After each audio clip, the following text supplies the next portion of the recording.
तो आप सभी को एक बार फिर नमस्कार। एक बार फिर मैं अपने चैनल में एक नई शख्सियत के साथ यहाँ पे जुड़ा हुआ हूँ और ये जो नई शख्सियत है ये किसी पहचान की मोहताज नहीं है, ये है रेशम यादव जी। आप लोगों ने सुना होगा Nirman IAS coaching centre Delhi Mukherjee Nagar, वहां पे मैम ने बतौर मेंटरशिप में रही हैं और साथ ही साथ इन्होंने जो इंटरव्यू पैनल्स होते हैं मसलन यूपीएससी, यूपीपीएससी, बीपीएससी, उन तीनों जगहों या जितने भी इंटरव्यू पैनल्स होते हैं उन पैनल्स में मैम बतौर सदस्य वहां पे रही हैं और इन्होंने अपना योगदान दिया है। तो मैं ये कह दूं कि इनका जो अनुभव है, इनका जो एक्सपीरियंस है वो कहीं ज्यादा है और आप सभी को इनके एक्सपीरियंस से बहुत कुछ सीखने को मिलेगा। ये तो कहीं दूर है, ये कहें कि कोई कम की बात ये आपके सामने नहीं होगी। एक बार आपसे परिचय कराते हैं। मैम आपका बहुत बहुत स्वागत है हमारे चैनल जावेद आलम ऑफिशियल में। तो मैम देखिए, ये बतौर जो इंटरव्यू है, ये जो हमारे जो सिविल सर्विस की तैयारी करने वाले जो बच्चे हैं, मसलन कि आप यूपीएससी की मान लें, यूपीपीएससी की मान लें, बीपीएससी की मान लें, या और भी जो स्टेट्स हैं उन्हें मसलन कहा जाए तो लमसम एक तरह का ही लगभग सिलेबस होता है कुछ अंतरों के साथ। तो हम उसी भी बात करेंगे। फिलहाल हम लोग यहाँ पे यूपीपीएससी की बात ज्यादा करेंगे क्योंकि उसके जो एग्जाम्स हैं वो सर पे हैं। तो हम शॉर्ट्स में, क्योंकि सबसे पहले हम बात करेंगे प्री की। प्री में बहुत हमारे कम दिन यानी कि मसलन 45 दिन आसपास बचे हुए हैं, उस पर हम बात करेंगे। फिर मेन से बात करेंगे और जाहिर सी बात है अगर आप इंटरव्यू पैनल में रही हैं तो उस चीजों को भी आपने बहुत करीब से देखा होगा, उसके विषय पे भी क्या करेंगे हम बात आपसे करेंगे। तो आपकी अपनी तैयारी देखिए, मैम अभी भी पीएस कैडर में सेलेक्ट हैं। इतने मेंटरशिप के बावजूद, इतने काम करने के बावजूद, घरेलू जो पारिवारिक दायित्व है उनको निभाते हुए मैम ने यहाँ तक का सफर जो फासला है वो तय किया हुआ है। हम बात करेंगे मैम आपने प्री की तैयारी कैसे की? सर एक्चुअली पहले मैंने यूपीएससी की तैयारी की जी, ठीक है। तो पहले मेरा प्रीलिम्स नहीं हुआ, मान लीजिए 2019 के लास्ट में मैंने प्रिपरेशन स्टार्ट की थी। फिर एक बार मैंने यूपीएससी का मेंस भी लिखा, ठीक है। फिर मुझे लगा कि नहीं अभी इसमें मेरे को टाइम लगेगा, तो मैंने फिर स्टेट पीसीएस स्टार्ट करा। तो ये मेरा यूपी पीसीएस में मान लीजिए फर्स्ट इंटरव्यू था और सेकंड मेंस था, तो इसमें मेरा फाइनल सिलेक्शन हो गया। अगर मैं पीटी की बात करूं, हाँ, तो पीटी स्पेसिफिक मुझे जो लगता है कि पहली बात तो आपकी जो सोर्स होने चाहिए वो लिमिटेड होने चाहिए, ठीक है। बहुत ज्यादा सोर्स मुझे नहीं लगता कि पढ़ने की जरूरत है। कोई भी स्टेट है, एक तो आप बेसिक अपने सोर्स वही रखिए, चाहे वो यूपीएससी के हो, चाहे पीसीएस के हो, चाहे बीपीएससी के, ठीक है। बेसिक सोर्स वही होते हैं, बस उसमें एड ऑन हमको क्या करना होता है, स्टेट का करना होता है। अगर मैं यूपी स्पेशल की बात करूं या यूपी स्पेसिफिक बात करूं, तो जो हमारी बेसिक बुक्स हैं जैसे कि स्पेक्ट्रम हम पढ़ते हैं, लक्ष्मीकांत हम पढ़ते हैं, और उसके बाद हमने ज्योग्राफी पढ़ी है, एनसीईआरटीज अगर हमने पढ़ी हुई है, तो इसके ऊपर मुझे लगता है कि आप मैक्सिमम क्या करें, सबसे पहली बात तो घटना चक्र को मिस नहीं करना चाहिए। जो हमारे घटना चक्र हैं जिसमें PYQs होते हैं हमारे, मुझे लगता है कि उससे हमको आइडिया मिलता है और क्वेश्चन किस टाइप के आते हैं वो हमको करने में इजी होते हैं। देखिए मैंने हम लोग हर बार में जितना भी इंटरव्यूज आते हैं वो हमने हर बार कहा है कि घटना चक्र, तो घटना चक्र को आप पहले तो बेस बुक बना लीजिए, वहां से PYQs आपको मिलेंगे। आगे बताइए। हाँ, तो मैंने जो अपनी तैयारी में करा है, जैसे साइंस मेरा बैकग्राउंड नहीं है, मैं आर्ट साइड से हूँ, ठीक है। फिर मैंने बीएड करी, एमएड करी, तो वो उसके बाद मुझे लगता था कि साइंस मिलने बहुत डिफिकल्ट है, मैंने कुछ नहीं पढ़ा है सर, ठीक है। मैं एक ही सलाह लोगों को देती हूँ कि घटना चक्र की जो साइंस की आती है जिसमें PYQ है, आप उसको मैक्सिमम 5 टाइम्स लगा लीजिए, क्योंकि वहां पे क्वेश्चन आने के बाद ना उसमें से एक आंसर डिसाइड करना डिफिकल्ट हो जाता है। तो उसके लिए मैक्सिमम जो हम करेंगे मतलब मल्टीपल रिवीजन, आप ये कह रहे हैं कि मल्टीपल रिवीजन आपको कम से कम एक भी कोई बुक्स हो 3 से 4 बार 5 बार जो आपको पढ़ना हो पढ़िए, मल्टीपल रिवीजन ये आप गांठ मार लीजिए। हाँ, और इसके बाद जैसे कि हिस्ट्री जो है काफी वास्ट हो जाता है, तो उसमें मैंने मॉडर्न के लिए घटना चक्र का पोर्शन नहीं पढ़ा हुआ है, ठीक है, क्योंकि मैंने एनसीईआरटीज पढ़ी हुई है और मैंने स्पेक्ट्रम पढ़ी हुई है। तो मैं क्या करती हूँ, सिर्फ एंशिएंट और मिडाइवल का जो PYQs है मैं सिर्फ वही लगाती हूँ, ठीक है। वहां से क्वेश्चन कंप्लीट हो जाते हैं, ठीक है। और ज्योग्राफी में थोड़ा फैक्ट पूछता है, क्योंकि यूपी पीसीएस फैक्ट पे थोड़ा जाता है, ठीक है, कंसेप्ट भी पूछता है, तो मैं भी उसके लिए सिर्फ घटना चक्र के PYQs लगाए हैं मैंने। और यूपी स्पेशल में मैंने खासकर एक अभी आई हिस्ट्री आई हुई है, ठीक है, उसका करंट अफेयर पूरा कंप्लीट हो जाता है, उसमें कुछ क्वेश्चंस यूपी के भी हो जाते हैं। इसके अलावा एक परीक्षा वाणी है हमारी बुक, जो स्टैटिक पोर्शन को, कि आंवला कहाँ ज्यादा मिलता है, आलू कहाँ ज्यादा मिलता है, जो स्टैटिक पूछा जाता है, ठीक है, सब डिस्ट्रिक्ट नोट करते जाइएगा सब आप लोग। हाँ। तो डिस्ट्रिक्ट वाइज तो परीक्षा वाणी मुझे लगता है कि सफिशिएंट है, बहुत ज्यादा नहीं पढ़ना है उसमें भी। एक बात मैम, आपने कहा कि जैसे कि आपने एनसीईआरटीज पढ़ी हुई है, मान लीजिए कि कोई भी बच्चा है, अभी 50 दिन आपके पास बचे हुए हैं, उसके पास एनसीईआरटी पढ़ने का समय नहीं, तो वो क्या करे? मान वो लीजिए घटना चक्र पढ़े, क्योंकि एनसीईआरटी और घटना चक्र एक ही है मेरे हिसाब से, क्योंकि वहां पे एक आप थ्योरी फॉर्म में पढ़ रहे हो, यहाँ आप फैक्ट फॉर्म में पढ़ते हो, ठीक है, लिंक बन जाता है। अगर आपने इसको 4 से 5 बार पढ़ लिया घटना चक्र को, तो मुझे नहीं लगता कि एनसीईआरटी पढ़ने की रिक्वायरमेंट है, क्योंकि पेपर इसका है।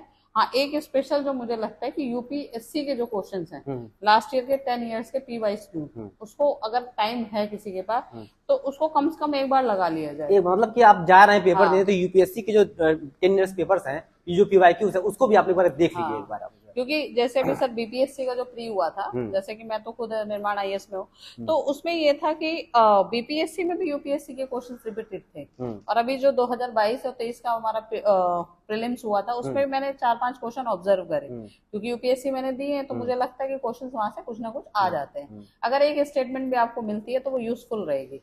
अब बाकी पीसीएस के जो पेपर्स हैं लास्ट ईयर के, 10 साल 15 साल जितनी आपकी कैपेसिटी है, उसको लगा के जाना चाहिए, क्योंकि 60 to 70% मेरा अपना जो ऑब्जर्वेशन है वो लास्ट ईयर के पेपर से। सबसे बड़ी बात, हम लगातार पीवाईक्यूज की बात करते हैं। पीवाईक्यूज आप सॉल्व करिए, लगाइए, हल करिए, कहीं से आप करिए नहीं करिए, क्योंकि वहां से सवाल आपके ज्यादा से ज्यादा आएंगे।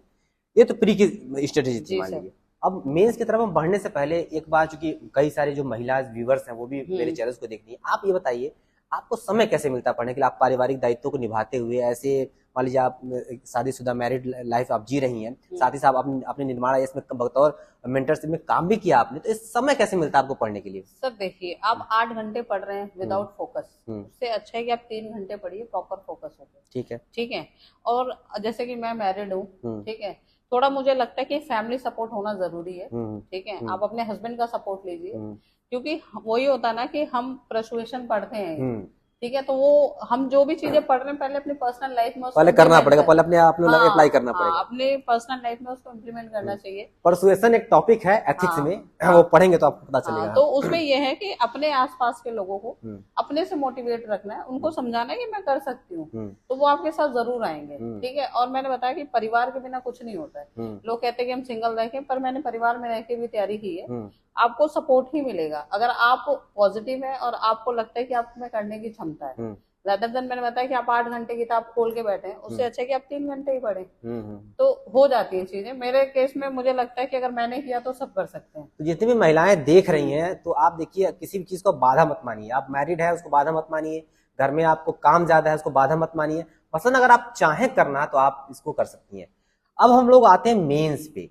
तो मेंस में हमारे कम से कम 4 पेपर तो ऐसे होते हैं, और 2 पेपर नए ऐड हुए हैं हमारे यूपी के। जी सर। तो जो नए पेपर पहले इस पे बात करते हैं, यूपी स्पेशल, क्या इस पे क्या किया जाए, कैसे इसको तैयार किया जाए यूपी स्पेशल? मुझे तो लगता है कि जो यूपी स्पेशल का नया पेपर कुछ नया नहीं है, ठीक है। मैंने जो ऑब्जर्व करा है, जो हमारे जीएस में पहले एड ऑन थे लास्ट में ना, वही चीजें उठा के हमको एक जगह कहीं ना कहीं उसको समराइज किया। मतलब पहले 3 या 4 सवाल आते थे, अब 20 सवाल आएंगे। 20 सवाल आ रहे हैं, वो सेक्शन वाइज उठा के। उसके लिए मुझे सबसे जो बेस्ट सॉल्यूशन लगता है, पहली बात तो जो प्रीवियस मतलब लास्ट ईयर के पेपर्स आए हुए, जैसे जीएस में वो यूपी का भौगोलिक स्ट्रक्चर पूछ रहा है, नदियां पूछ रहा है, वही चीजें हैं, ठीक है। फैक्ट आप ऑलरेडी परीक्षा वाणी में पढ़ चुके हैं, तो उसको कर लीजिए। या मार्केट में कोई भी ऐसा सोर्स है जो आपको लग रहा है कि आपके आंसर राइटिंग में हेल्प करेगा, ठीक है, वो मुझे अभी, जैसे मैं अपना पर्सनली बताती हूँ, मैं मेंटरशिप में थी 2023 वाला जो एग्जाम हुआ था अभी, तो उसमें हम यही करते थे कि कोई भी कंटेंट, देखिए मार्केट में बहुत कंटेंट है सर, जो हमारा नया पेपर यूपी का ऐड हुआ है उसके लिए बहुत कई सारे पेपर बहुत कंटेंट सर, इतने मोटे मोटे बुक्स हैं, पर वहां पे क्वेश्चन ये नहीं है कि आपको सब लिखना है, क्वेश्चन ये है कि आपको 5 से 6 मिनट में प्रोडक्टिव लिखना है, ठीक है। और मैक्सिमम हमारी लिमिट होती है 150-250 वर्ड, क्योंकि हमने जहां अपने वर्ड्स की लिमिट क्रॉस करी, हमारा अगला क्वेश्चन छूट जाता है। तो अपना कंटेंट क्या कीजिए, ठीक है पढ़िए बहुत, पर उसमें से क्रक्स निकाल लीजिए, छोटा छोटा नोट्स बना लीजिए।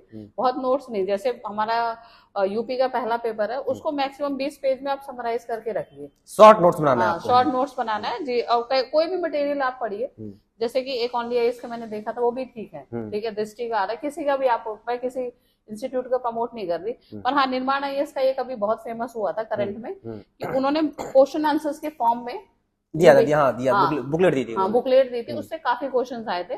तो मार्केट में आप अपने कहते हैं कन्विंस के अकॉर्डिंग देखिए कि आपको क्या ठीक लग रहा है, तो आप उसको पढ़िए। तो ये यूपी स्पेशल का जो टारगेट है वो कंप्लीट हो जाता है। मतलब कुछ नया नहीं है, बस आप जरा फोकस करेंगे तो आपको मिल जाएंगे सारे सिलेबस आपको क्या हो जाएंगे, पॉइंटर्स हैं, चाहे जो क्वेश्चन है फॉर्मेट में है, चाहे अन्य जो बुकलेट आ रहे हैं, सारे में क्या हो जाएगा, आपको वहाँ पे अवेलेबल हो जाएगा।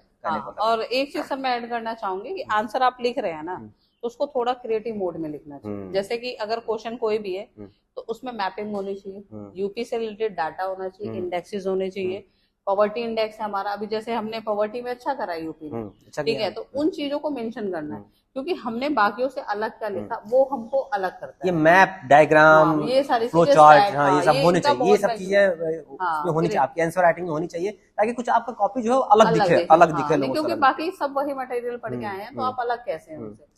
तो ये है चीजें। फोर्थ पेपर में एथिक्स में कुछ बच्चों के बहुत कम नंबर आते हैं, कुछ के बहुत ज्यादा आते हैं, ये कैसे क्या होता है?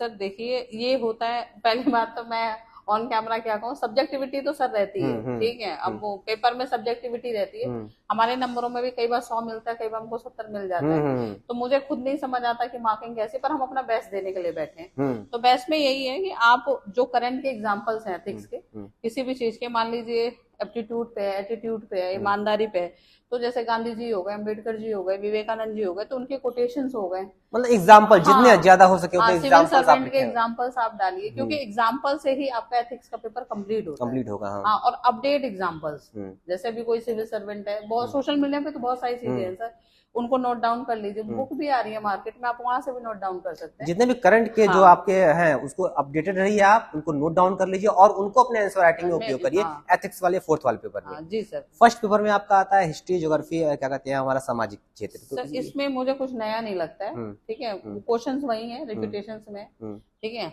अभी जो मैंने ट्रेंड देखा हाल में कि यूपीएससी के क्वेश्चन से थोड़ा सा इजी फॉर्म में पूछे जा रहे हैं, सोसाइटी के हो गए, ज्योग्राफी के हो गए, और पीछे के जो क्वेश्चन है कुछ रिपीटेशंस में होते हैं, ठीक है, मेरा अपना एनालिसिस है।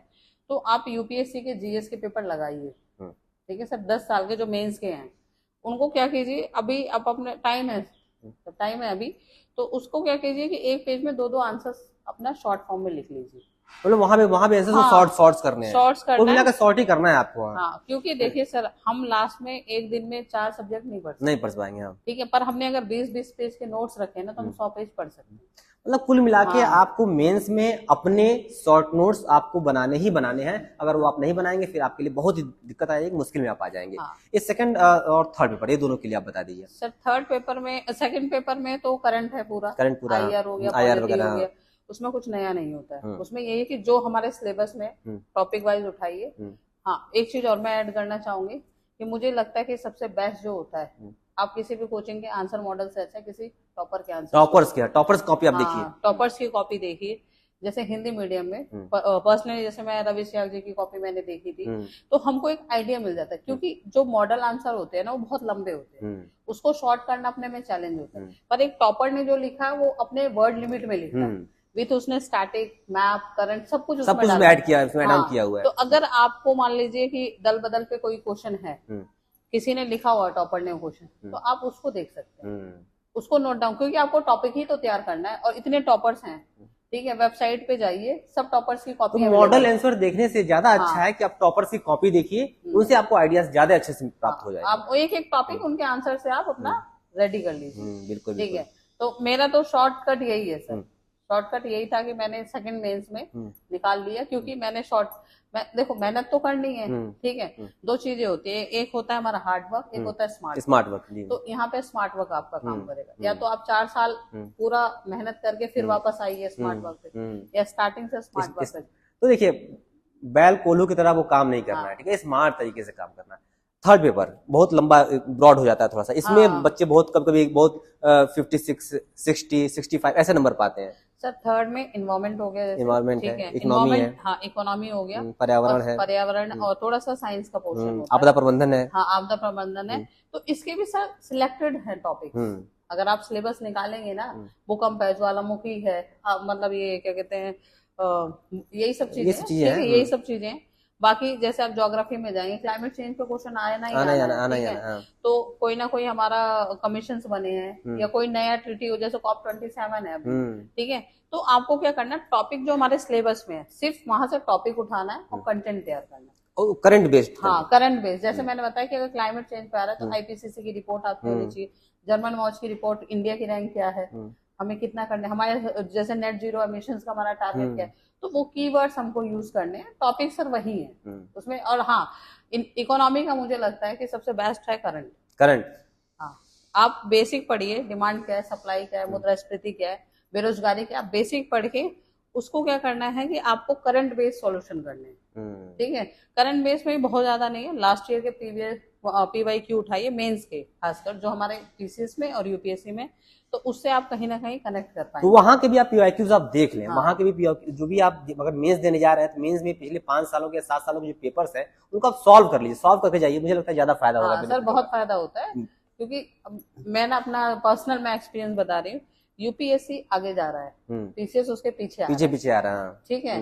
क्योंकि अभी हमने PT का जो पेपर 2023 का हुआ था, तो उसमें मैंने पर्सनली ऑब्जर्व करा कि अब वहां पे एलिमिनेशन काम नहीं कर रहा वहां पे, और PCS में कर रहा है, अभी भी कर रहा है, PCS में भी कर रहा है। तो कहीं ना कहीं UPSC अपनी रेंज बढ़ाएगा तो PCS पीछे आएगा। तो हम जब UPSC का करके जाएंगे ना सर, तो हम PCS को पढ़ लेंगे। ये फायदा होगा कि UPSC के साथ साथ काम करेंगे तो आपको PCS में क्या होगा, फायदा होने की उम्मीद क्या हो जाएगी, आपकी हो जाएगी, ज्यादा हो जाएगी। अंतिम हमारी आता है इंटरव्यू में आप तो इंटरव्यू आपने लिया भी है, आप पैनल में आप सदस्य भी रही हैं, मेंबर भी रही हैं, क्या लगता है कि बच्चे किस तरह की उम्मीद करते हैं और कैसा माहौल होता है वहाँ? सर सबसे पहली बात तो मुझे लगता है कि इंटरव्यू नॉलेज का टेस्ट नहीं होता, वो आपकी पर्सनालिटी का टेस्ट होता है कि आप अपनी बात को किस तरीके से एक्सप्रेस कर पा रहे हैं। फैक्चुअल सवाल भी वहाँ पूछे जाते हैं। फैक्चुअल में सर जरूरी नहीं है अगर आपसे 10 क्वेश्चन पूछे गए हो तो आप 10 के 10 जवाब दें। जैसे मेरा अपना यूपी का मेरा जो इंटरव्यू था उसमें मेरे से 10 क्वेश्चन पूछे गए थे, मैंने 6 to 7 का ही हार्डली जवाब दिया था, पर मुझे 72 मार्क्स मिला है 100 में से। कितने अच्छा मार्क्स, ठीक है। तो उसमें ये नहीं है कि आप हर क्वेश्चन का जवाब दें,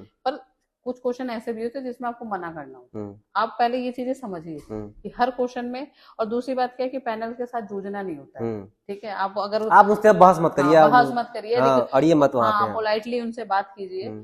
जितना आप काम दिखेंगे ना वो आपको अच्छे मार्क्स देते हैं। उनका ईगो हर्ट नहीं करना है, ईगो हर्ट नहीं करना है। और सेकंड थिंग ये होती है कि बहुत पढ़ने के पीछे नहीं जाना है। जैसे कुछ बच्चे हैं, मान लो 2 साल से एक रूम में बंद है, ठीक है, उन्होंने कभी ज्यादा कन्वर्सेशन नहीं की किसी से, कम्युनिकेशन स्किल उनका अच्छा नहीं है, तो उस पे फोकस करें, बात करने से क्या होता है ना, आप अपनी बात को सामने वाले को अच्छे से बता पाएंगे।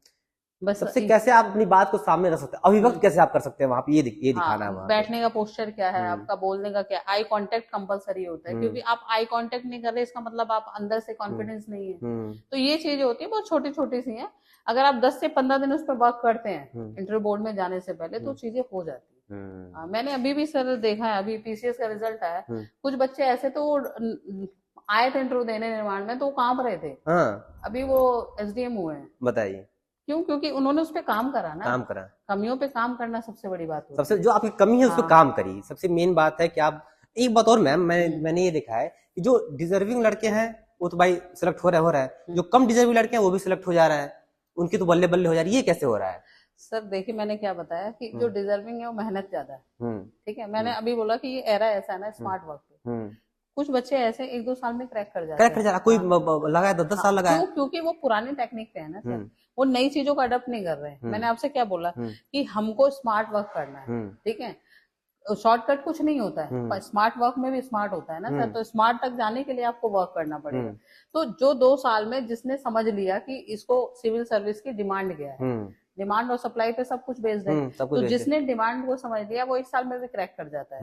जो पुराने ढर रहे थे वही ऐसे लिख रहे हैं विदाउट मैथ, विदाउट स्टैटिक्स, तो फिर उनको वही एवरेज मार्क्स मिलते हैं। तो इसीलिए क्रिएटिविटी, इनोवेशन, वैसे भी हमारा तो मॉडर्न एरा में हमको करना ही करना है। तो बदलते जमाने के साथ आपको बदलना होगा और नई टेक्निक को और नए तौर तरीकों को आपको अपनाना होगा, तभी जाके ये आप काम हो सकता है। तो जाते जाते जो अभ्यर्थी हैं, जो हमारे जो तैयारी करने वाले बच्चे हैं, उनको क्या संदेश देना चाहेंगे?